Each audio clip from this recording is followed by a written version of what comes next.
Good evening, ladies and gentlemen, and welcome back to the latest edition of Wow, Lynch, Wow, dedicated to filmmaker David Lynch and inspired by the triumphant return of Twin Peaks.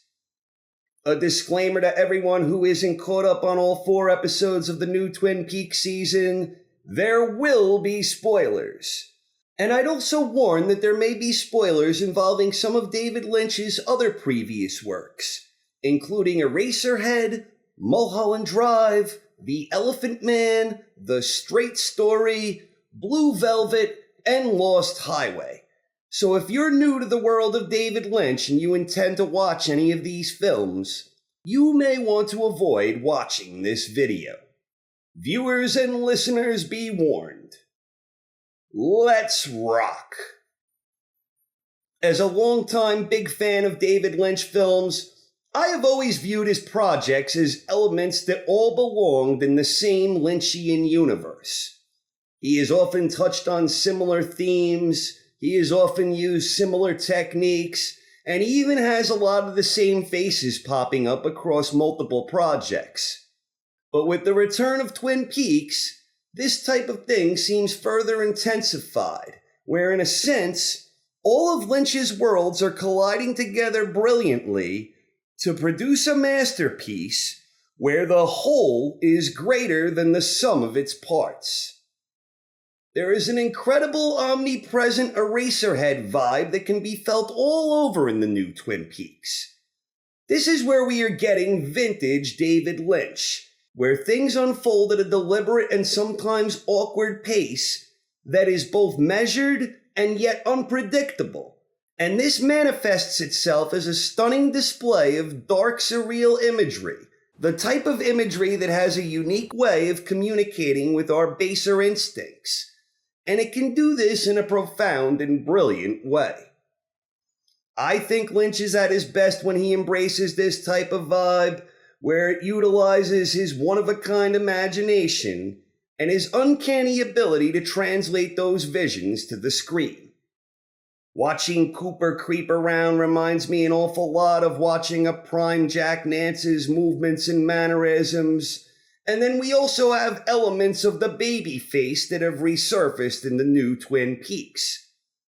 So far, Lynch has been hitting us with some strong doses of Eraserhead, and I think this was especially effective in kicking off Cooper's journey out of the Black Lodge for the first time in 25 years.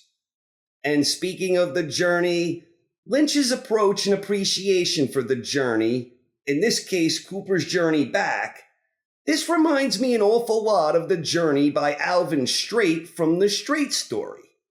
At this moment, Cooper definitely isn't being driven by the same type of determination as Alvin Straight, although I expect that will ultimately happen when Coop completes his full transformation back.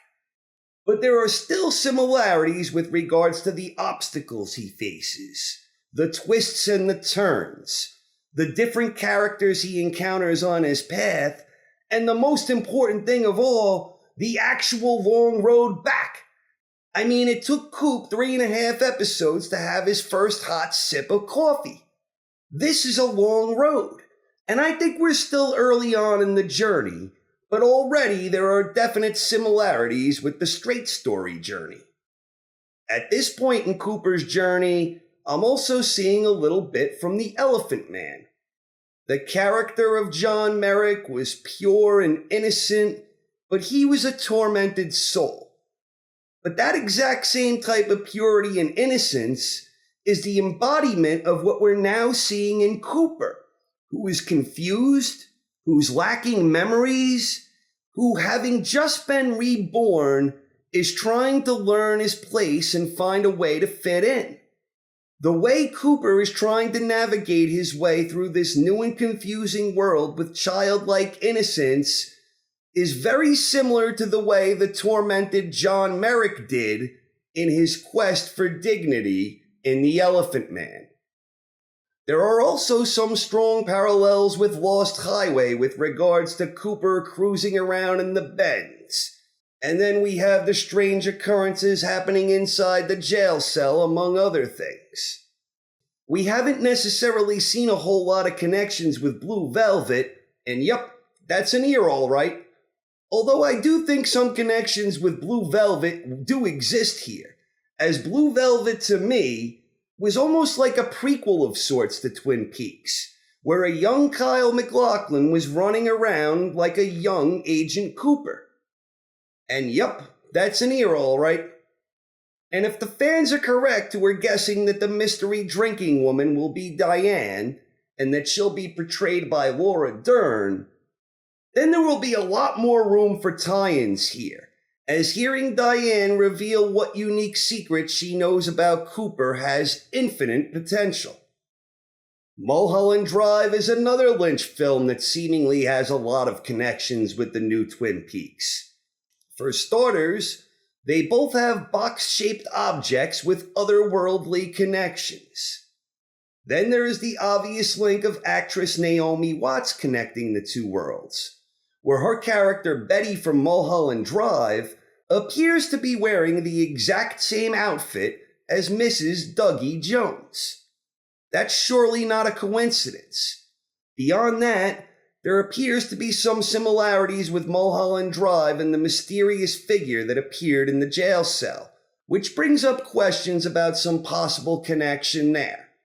And lest we forget, the actresses who played Laura Palmer and Ronette Pulaski both appeared in Mulholland Drive during the Club Silencio scene. I've barely scratched the surface here, and I've only used a few of Lynch's other projects as points of examples for comparison. But I think there is a lot more going on here, with all of Lynch's worlds colliding together in harmony. There are even connections here with Lynch projects that, unfortunately, were never actually made. And I'm referring to Ronnie Rocket here, which, as I recall, had an awful lot to do with electricity.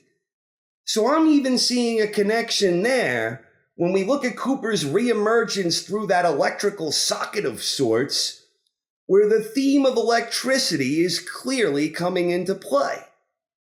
Now, I could be mistaken, but if I'm remembering correctly, David Lynch was once asked about any relation between the lady in the radiator from Eraserhead and the man from Another Place in Twin Peaks.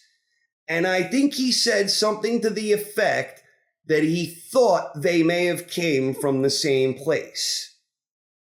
Well, ladies and gentlemen, I'm beginning to think that everything from the world of Lynch ultimately does come from the same place. That's all I got. Hope you enjoyed the show. Please share your observations in the comments section on any connections between the new Twin Peaks and any of Lynch's previous projects that you've noticed. Thank you for watching and have a good night.